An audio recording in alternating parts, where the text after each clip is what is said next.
Yo creo que hay muchas verdades que duelen y hay muchas verdades que preferimos no ver. Y yo creo que cuando hablamos de violencia en la infancia, la verdad que más callamos es el agresor. ¿Quién es? ¿Por qué existe? Y cómo hemos, como sociedad, sido parte de, sí, de por qué existe. Hace un año tomamos la decisión de organizar la organización que encabezó, fundé, de trabajar con agresores, hacer un estudio con pederastas, estudio que ya vamos a presentar en un par de meses. Y dentro de la discusión que teníamos con los investigadores, uno de los principales decíamos, lo importante de este estudio es que se entienda, estoy segura que ese va a ser el resultado y así lo fue, el que el agresor sexual en México y en Latinoamérica especialmente, no necesariamente nace así, no es que sea así. Hay una responsabilidad importante que tenemos que desglosar, que es la consecuencia del machismo en nuestro país. Y yo creo que no nos metemos en tal profundidad de lo que implica el educar a nuestros hijos con una perspectiva machista.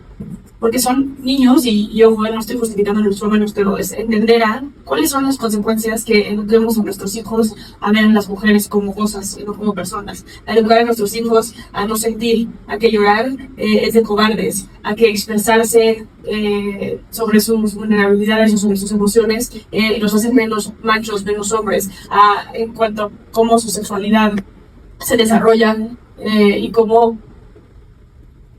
llevan las relaciones sexuales, por ejemplo, o sea, a través de la violencia y el materialismo. Y cuando hablamos de qué hace una educación machista, entonces entendemos mucha de la violencia que vimos. Al final, si nos ponemos a entender, por ejemplo, la cabeza de un agresor, la primera característica que yo les diría que tiene un pederasta, por ejemplo, es la cobardía. La cobardía en no poderse meter con alguien de su propio tamaño, con alguien de su propia edad, y tener que expresar su identidad, su sexualidad a través de la violencia a una persona que es físicamente, mentalmente, y de cuerpo mucho más chica o mucho más chico que él o que ella. Desde ahí, ¿no? Desde ese concepto como físico, ya estamos hablando de una cobardía importante por el miedo que hay relacionarnos con una persona que tenga la misma capacidad de ver también con nosotros, ¿no? Yo diría que esta primera pregunta diría ver más allá, entender para poder vivir, entender por qué. Algo que siempre he dicho es en este país estamos reaccionando ante la violencia ya creada, como si eso ayudara a la víctima, ¿no? Ahí el cuestionamiento de qué es la verdadera justicia, y cuando hay justicia, realmente cuando el delito ya se llevó a cabo.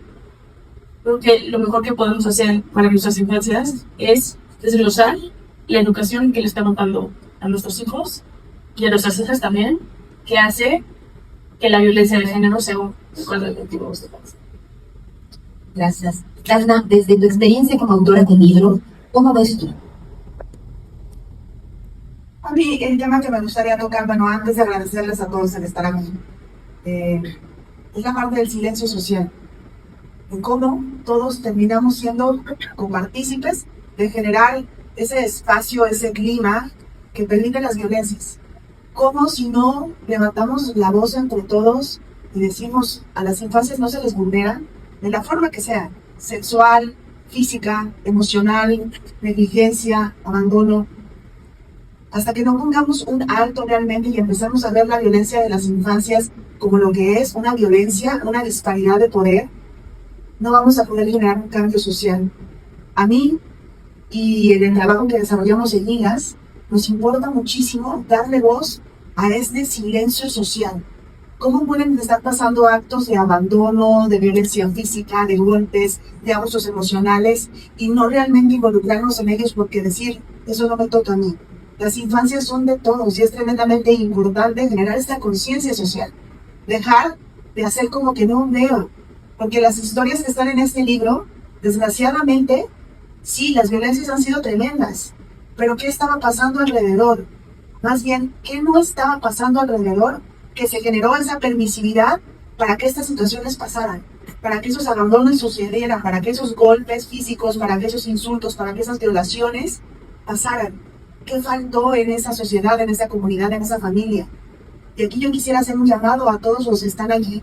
Muchos de ustedes tienen capacidades transformadoras sociales, están en puestos de gobierno, están formando sociedades civiles en las que podemos apoyar esta parte de dejar la ceguera social, ver realmente en dónde se gestan los abusos.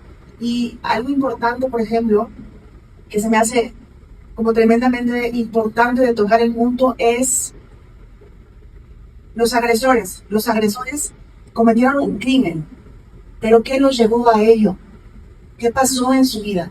¿Qué pasó en su infancia? Es un poco esta parte. Yo quisiera hacer referencia a tu trabajo, Saskia, de todas las entrevistas que haces en donde te vas tremendamente al fondo del problema y analizar estas vidas para poder comprender desde la forma social qué estamos dejando de hacer y cómo todos terminamos siendo copartícipes de estos eventos. ¿Por qué? Porque no levantamos la voz por el niño violentado, porque no ayudamos socialmente al niño abandonado, porque no estuvimos ahí para darle fuerza y empatía a un niño vulnerado emocionalmente. Yo aquí vengo a hacerles un llamado de conciencia social, de trabajar todos por las infancias.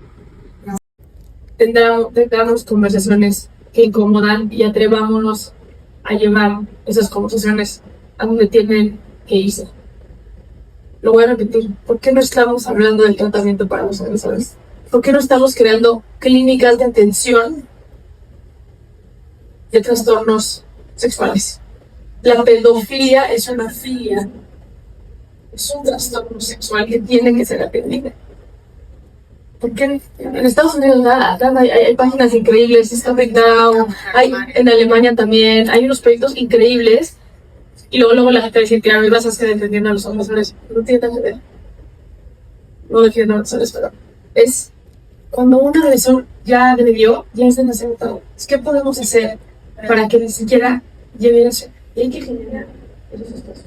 Yo se los digo que trabajo con agresores, no sé cuántos han buscado ayuda real para no afectar a niños. Dejemos de pensar, como bien lo dijo Ángela, dejemos de pensar en que un agresor es un monstruo de 2 cabezas con 6 brazos. Son personas como cualquiera de nosotros. Y se ven como cualquiera de nosotros. Hola, buenos días, soy Estefanía, soy psicóloga y soy abogada, trabajo con mi cuenta, pero algo que yo me he encontrado mucho con los pacientes que atiendo que son víctimas de cualquier tipo de abuso es que ya vienen por un proceso donde desde que se presenta la denuncia es pasar por el psicólogo de allá, el médico legista, estar esperando varias horas pues para un niño, un adolescente, una niña es cansado esto. Entonces ya cuando llegan al consultorio también ya es como ya ni siquiera quieren seguir con el proceso. Entonces mi pregunta es, a nivel procesal, ¿qué se puede hacer para que la cuestión de denuncia para quienes sí se atreven, pues no sea tan cansado y que de alguna manera podamos colaborar como ciudadanos? Claro, es parte también como del sistema empezar a cambiar como el proceso, no hacerlo tan largo, pero ¿qué podemos hacer para que el proceso de denuncia no sea tan cansado y tan desgastante emocionalmente para quienes lo viven? Voy a contestarles rápido la que presenta. Ahí estamos aplicando el modelo único. Y a nivel internacional hay, se llaman en inglés Child Advocacy Centers, que son espacios para los niños que abogan por ellos. Y es, por ejemplo, programas increíbles como Antenas, donde a través del juego los niños declaran y esa declaración queda grabada y quienes hacen las preguntas del otro lado son tanto Ministerio Público como abogados, y ya no tienes que revictimizar. Creo que hay que hacer un enfoque de un modelo único en atención a niñas, niños y adolescentes para la no revictimización. Ya hay protocolos que existen. El tema es que la corrupción dentro de las fiscalías a veces no permite que eso se haga. Y en México se crean, en México, tú como abogado lo vas a saber muy bien, pero en México defendemos y digamos los abogados desde la estrategia de las lagunas jurídicas, ¿no? Entonces, esto de poner a un niño, y perdón, mucho tan gráfico otra vez, pero poner a un niño en un espacio hostil, y preguntarle que nos diga con exactitud el tamaño del pene de su agresor, cuando el niño tiene 4 o 5 años, y es sabido que las dimensiones en un niño de esa edad son inexistentes, es una estrategia para tirar una declaración. O el que no puedan decir exactamente el día, la hora y el año en que pasó una agresión, se vuelven estrategias. Entonces, y esas son las estrategias que un abogado tiene para cobrarle a su cliente mucho dinero para que salga absuelto el cliente. Y entonces vemos muchas como obstáculos en ese sentido, donde las propias autoridades, por no romper con estas pues, sí, conductas y prácticas corruptas, pues ven esas lagunas de cómo se llegar a ellos, ¿no? Pero sí hay un esfuerzo que se está haciendo importante.